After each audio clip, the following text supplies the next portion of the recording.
প্রতিপক্ষের অবস্থান লক্ষ্য করে ছোড়া হচ্ছে গুলি। এ দৃশ্য সংঘাত কবলিত সিরিয়ার দক্ষিণাঞ্চলীয় শহর সুয়েদায় রবিবার থেকে শুরু হয় রক্তক্ষয়ী এই সংঘর্ষ। এই শহরের এক ব্যবসায়ীকে অপহরণের ঘটনাকে কেন্দ্র করে স্থানীয় দ্রুজদের সাথে সংঘাতে জড়ায় বেদুইন সম্প্রদায়ের সশস্ত্র মিলিশিয়া বাহিনী। শহরটির মূল সড়কগুলো এখনও দখল করে রেখেছে ভারী অস্ত্রে সজ্জিত যোদ্ধারা। বন্ধ রয়েছে রাজধানীর দামাস্কাসের সাথে সংযোগকারী প্রধান সড়কও।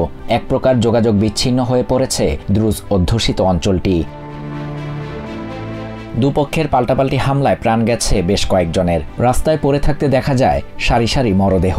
পরিস্থিতি মোকাবিলায় আশপাশের এলাকায় নিরাপত্তা বাহিনীর অতিরিক্ত সদস্য মোতায়েন করা হয়েছে। নাশকতা ঠেকাতে সেনাবহরও পাঠাচ্ছে আহমেদ আল সারা প্রশাসন।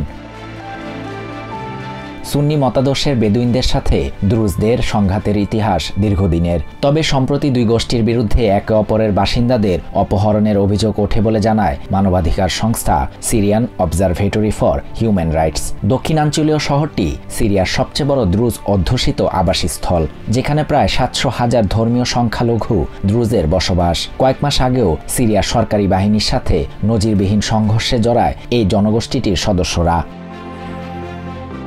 শাহরিয়ার শাফাত, TVN 24 নিউজ ডেস্ক।